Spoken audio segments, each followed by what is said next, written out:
Okay, so we're going to be installing this ring camera. We're going to use the existing wires that were here, and this is kind of a newer house because it did use, instead of just a 2-wire system, basically had some Cat 5 here, which is helpful. You only need 2 wires to run the ring, so rather than cutting off all of these others, I just kind of bury them, because on the other end, if these wires wear out, you can use any 2 pair that you want. It doesn't have to be the blue and white. So no sense trimming those off when you didn't have to. So we're gonna just go ahead and feed. We've got this, the problem is, let me just back up here so you can see our door is set up to where it's facing this way, and the doorbell was over here. So ideally the doorbell would be right there, but since we don't have power coming to right there, it's right here. We're going to mount that doorbell there, and we're going to use basically a right angle bracket that's going to allow us to mount flush to this, but then turn our camera and point it out that way. So we're going to go ahead and mount this bracket here and go from there. So we went ahead and used just a couple of hollow wall installation deals here, and we'll cinch that down against the stucco like that, and that's going to provide all the anchor that we need inside that. Fed the wires through the back of that, gone ahead and stripped these wires in preparation for our next step. Okay, and I also have gone ahead and I disconnected the wires on the other end from any power source, just so you don't get any arcing. If this was live, you'd put these together and they'd actually arc a little bit. It's not going to shock you because it is 24 volts. It's not high voltage. But it can, with the arcing and sparking and all that kind of stuff, you could potentially damage some of the electronics. So you might as well just leave it disconnected until you're ready to actually install it. And so in this case, I'm going to go ahead and feed this through here. Let's put that down. So this is the bottom of the unit here, and I just need to get the wires through the back. Like that, but I need to also get this fed in. Make sure that starts just like that. Okay, so now that I've got it started, ultimately that's about the position it's going to rest at, and this is all the wires I'm going to have to deal with, which is, you know, good that they give you basically these 2 little pigtails that you can use to hook up to that. So okay, so I'm going to use, as I showed earlier, I'm going to use these little quick connects, waterproof quick connects. So I've got the pigtail side connected, although it'd probably been easier to get the short end over here connected. And just going to do this now. Good news is this is a solid wire. So a solid wire feeding into one of these a little easier with limited space and access. You just need to make sure you see it. I don't know if you can see that there. Yeah, the 2 different wires are fully engaged, clear in the top, and then you get this just lined up in there to close in it, and it can only go one way. And once you get that kind of seated, you can crimp this down, and I think, let me look at that, yeah, it's going to want to go like that.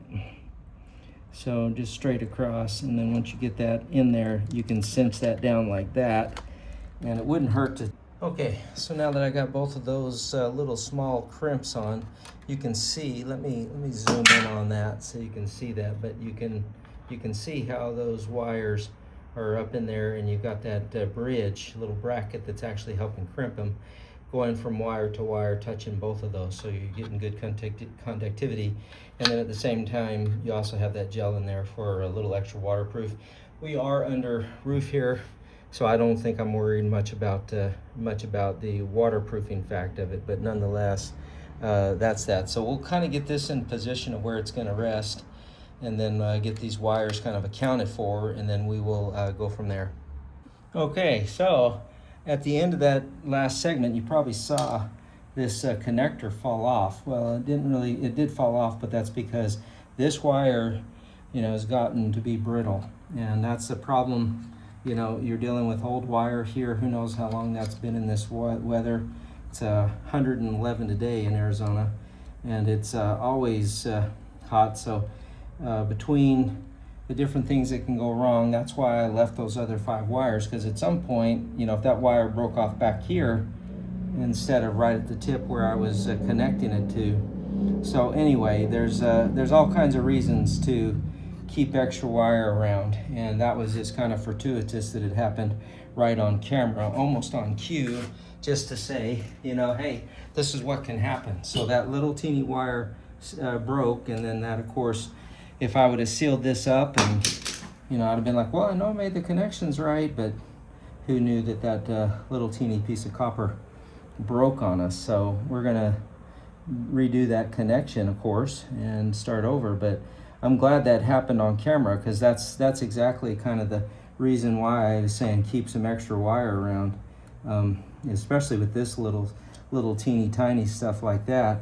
You just never know how it's going to react, and so it's very, very sensitive and brittle and all of that. So it has its pros and its cons. The little low voltage stuff is kind of easy to deal with, but in some respects it makes it a little more difficult. So there we go. All right, so I think we're back to being ready. I'll just make sure those wires, yep, they're all seated properly, and we'll go to the next step again.